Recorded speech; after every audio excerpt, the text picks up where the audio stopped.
Hello friends, it's Chops, and today we're going to take a look at a variety of builds for 39 warrior twinks in Wrath of the Lich King Classic.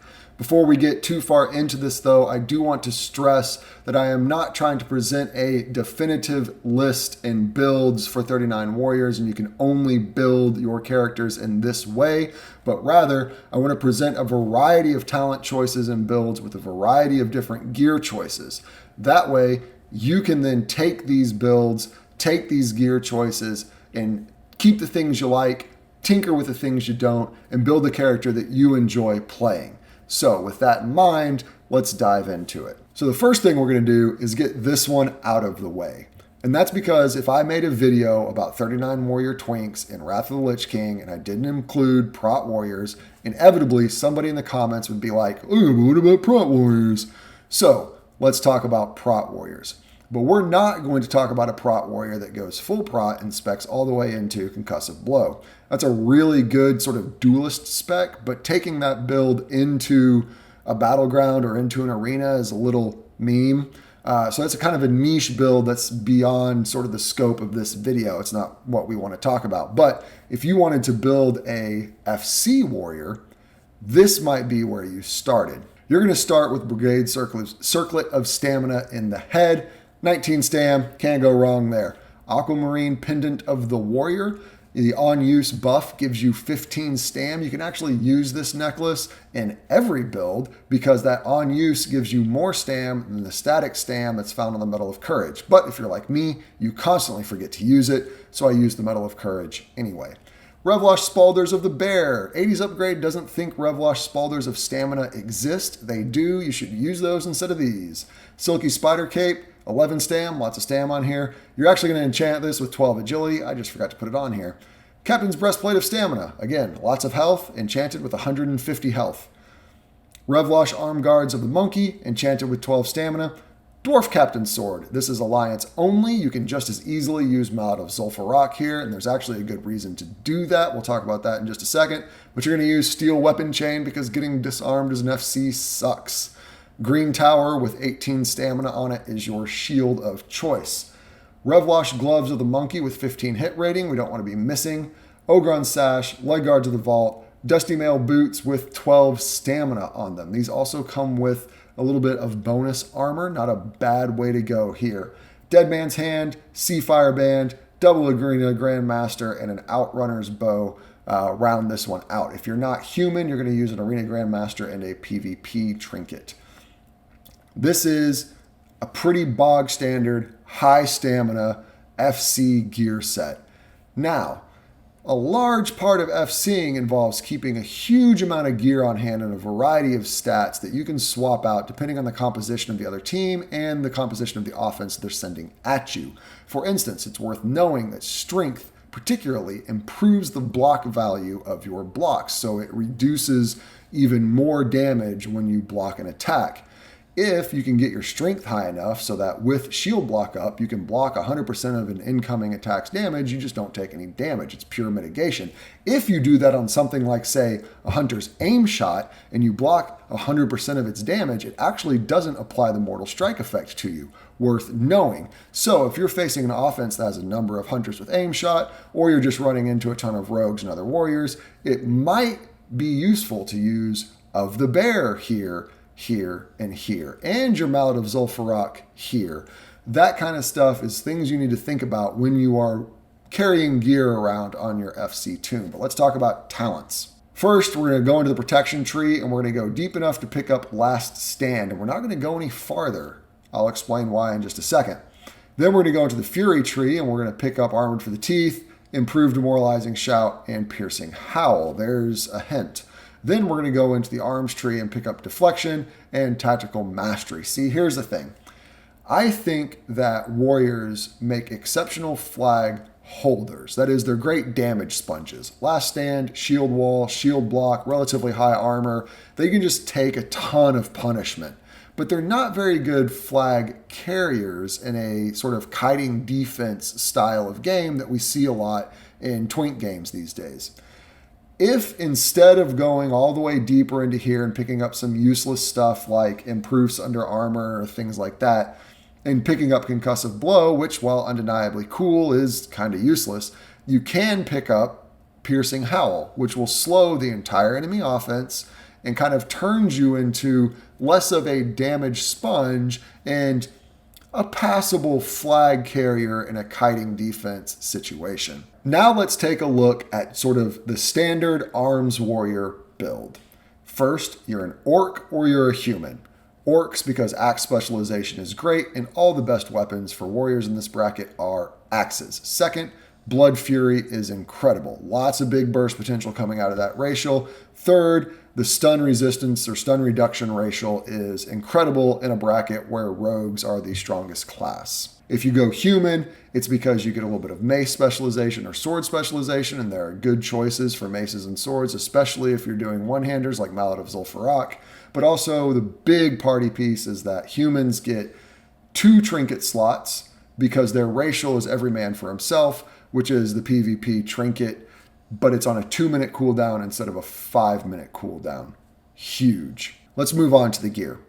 You're going to start with the Raging Berserker's Helm and the Medal of Courage. You're going to grab the Heirloom Shoulders, the Scorpashi Cape, and we're going to enchant that with 12 Agility. Then if you're Horde, you're grabbing Blood-Tinged Armor, enchanted with +6 to all stats. If you're Alliance, you're going Heirloom Chest, +4 to all stats. Revlosh Arm Guards of Power with +12 Strength. Pendulum of Doom with Crusader. Or you can use the Heirloom Axe here, also with Crusader. Pendulum of Doom is worth about 7 damage more a swing, plus it's absolutely absurd on chance proc of like 500 damage. Up to you. Gaunts of Divinity with +15 hit rating, Boar Champion's Belt, Leg Guards of the Vault, Worn Running Boots with 10 hit rating and 10 crit rating.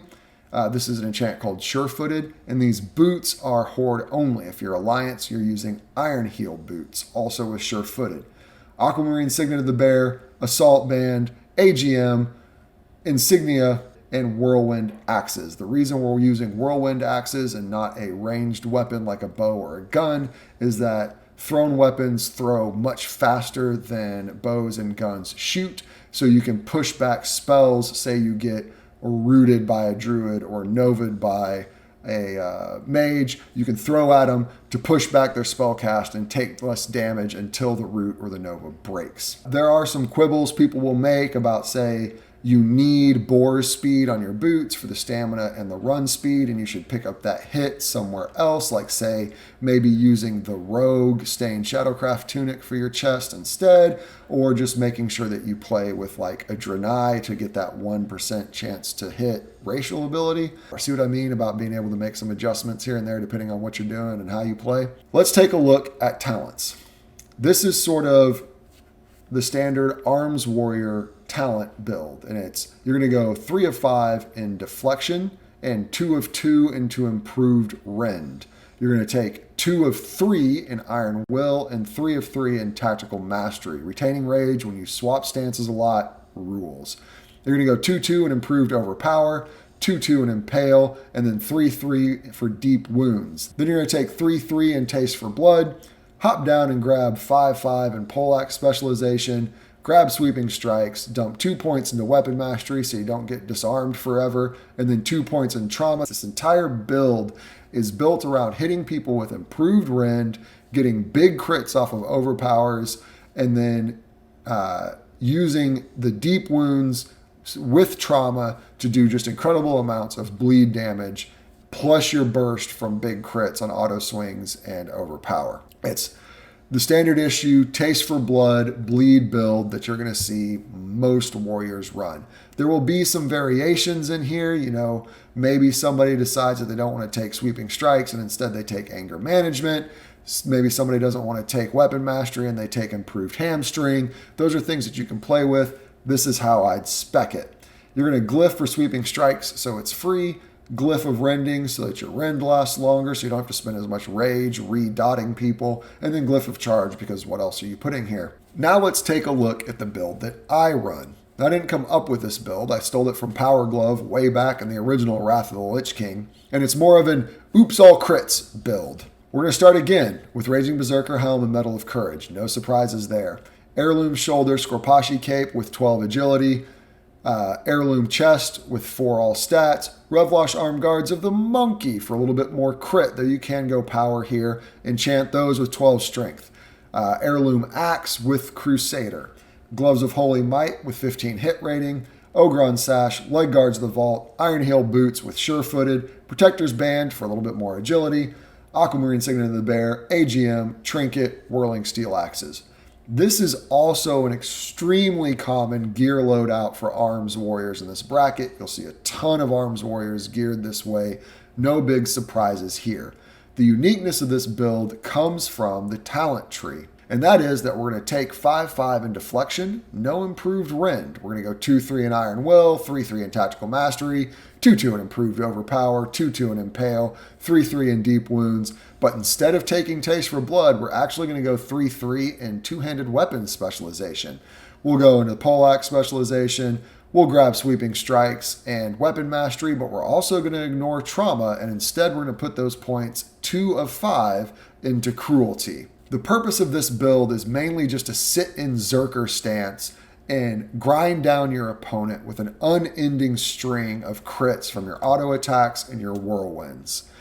This leaves you, because you're not having to swap stances back and forth and punch overpower and keep rend up, it leaves you with a bunch of rage to do things more reliably like pummel and fear and hamstring.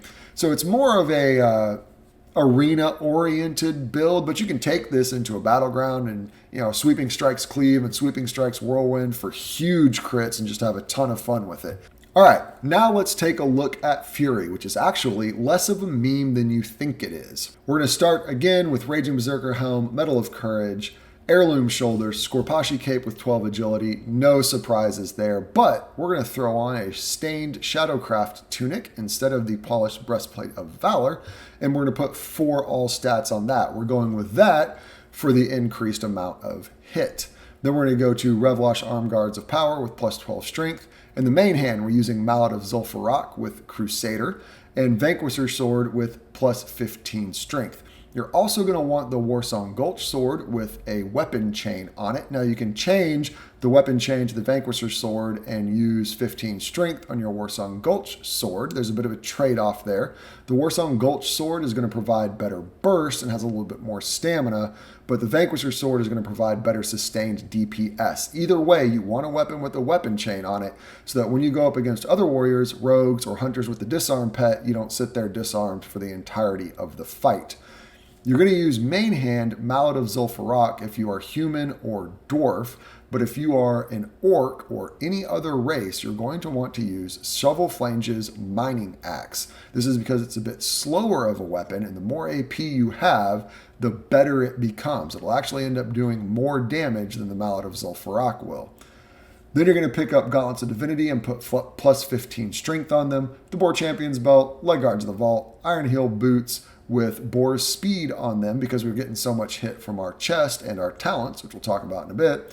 Aquamarine Signet of the Bear, Assault Band, AGM, and Mark of the Chosen because we're human, so we get 2 trinkets like that, but you would use AGM and PvP trinket otherwise, and Whirling Steel Axes as we discussed previously. Our talent build is going to start like this. We're going to go 3-3 in Armor to the Teeth, 2-2 in Booming Voice, and 5-5 in Cruelty, and then skip the second tier altogether. We're going to go 1-1 into Piercing Howl, 3-3 into Blood Craze, and then I guess put a point into Improved Cleave. This isn't a great tree. 5-5 into Dual Wield Specialization, then jump down and grab Death Wish, which is where all your burst is going to come from, and go 2-2 into Improved Intercept and 2 of 3 into Precision. This is going to give you 2% chance to hit, which is why we can get away with not enchanting so much hit on our gear. And then finally 5-5 into Flurry, which is where the primary amount of your DPS is going to come from. As far as glyphs go, you're going to want a Glyph of Whirlwind to reduce the cooldown by 2 seconds. It's going to be critical. Glyph of Hamstring because it's extremely useful. You can put something else here though if you like. And then finally Glyph of Charge because what else are you going to put here? Glyph of Mocking Blow? All right, friends, I hope that helps you get a start on looking at gearing and building a 39 Twink warrior. If you have any questions, feel free to hit me up in the comments. And thank you, as always, for hanging out to the end of the video. I really do appreciate it, and I'll talk to you guys next time.